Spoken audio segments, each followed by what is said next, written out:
दिनै जों नुनो मोनबाय जे दासिमाव 24,24,60,000 सुबुंफ्रा बे अरुणोदय 2.0 जों बोनथुम जानानै दङ। आरोबाव गोदानै जे अरुणोदय होनाय जागोन 3.0 बिनि गेजेरजों गासै 37 लाख थारमाने 37,40,000 बेनिफिसियारिफोरखौ बोनथुमनाय जागोन। आरो बियो जोबोद बाख्नायथाव मोनसे हाबाफारि। मानोना जोंनि गोग्लैसोनाय न'खरफोर दङ, गोग्लैसोनाय जोंनि आइजोफोर दङ, जायफ्रा न'खरखौ हाया गावनि न'खरखौ सामलायगासिनो दं।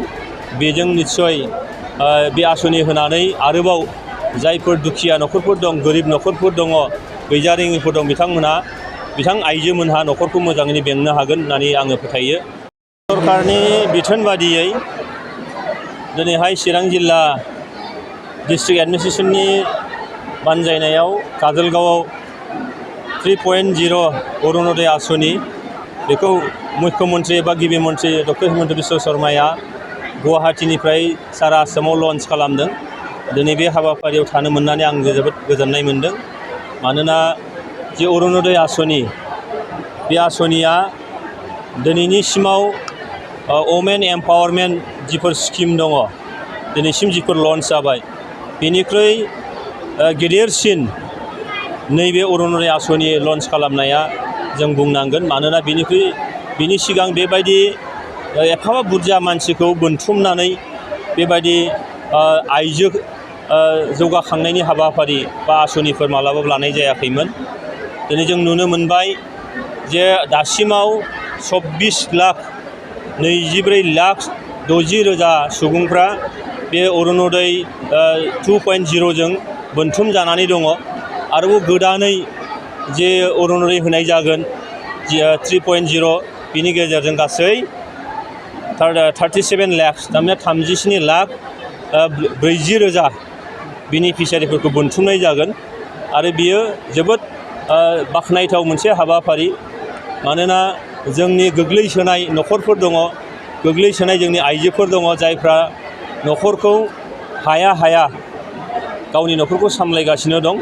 बेजों निस्सय बे आसनि होनानै आरोबाव जायफोर दुखिया न'खरफोर दं, गोरिब न'खरफोर दङ, गैजारोङिफोर दं, बिथां आइजोमोनहा न'खरखौ मोजाङैनो बेंनो हागोन होननानै आङो फोथायो। मानोना 1,250 रां मोननाय जायो बेजों। आरो बेजों मायाव खरस खालामनांगौ बेखौ सिदायै मोनसे बिथोन होनाय दङ, बेबायदि निस्सय खालामगोन। आरो बेजों लोगोसेयैनो खाद्य सुरक्षा आयेननि गेजेरजों दिनैहाय रेशन कार्ड होनायनि जिफोर हाबाफारि 19,92,136 थारमाने 19,99,167 गोदानै मोनसे रेशन कार्ड होनाय जागोन। बिनि गेजेरजों फुड सिकिउरिटिया निस्सय जागोन। मानोना उखै जानानै थानांनाय गोबां न'खरफोर दङ, बिथांमोना बिनिफ्राय रैखाथि मोननो हागोन। दा बियो डक्टर हिमन्त बिश्व शर्मा आसामनि बयनिख्रुइबो बारग'सिननाय बयनिख्रुइबो साबसिन सासे गिबि मन्त्रि जाय बिथाङा दिनै बे हाबाफारिखौ लादों। बेनिखायनो आङो रेशन कार्ड मोनगिरि बिथांमोननि जानानै आरो अरुणोदय आसनि मोनग्रा बिथांमोननि जानानै आं बिथांखौ रोजा साबायखर जासिदों। सिडली बियाब हिसाबै नैबे 3.0 अरुणोदय बिथांखियाव साबेसेसो बेनिफिसियारिफोरा मुलाम्फा जानो हायो? अरुणोदय 1.0 आव 14,000, अरुणोदय 2.0 आव 17,000, गासै मोननैजों 31,000।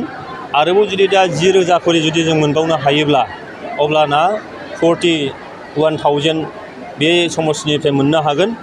आरो बेजों आं फोथायो जे जोंनि आइजोफ्रा, बिमाफ्रा जिफोर खस्थ' मोनबाय थादोंमोन न'खर सामलायनायाव, फिसाखौ सामलायनायाव, बेजों बिथांमोना जोबोरैनो उदां जानो हागोन। गावनि रांखान्थि बिथिङाव बा देहाखौ लाखिनायाव जिफोर जाग्रा आदार मोनजानांगौ बेखौ बिथांमोनहा मोनजानो हागोन होननानै आङो फोथायनाय।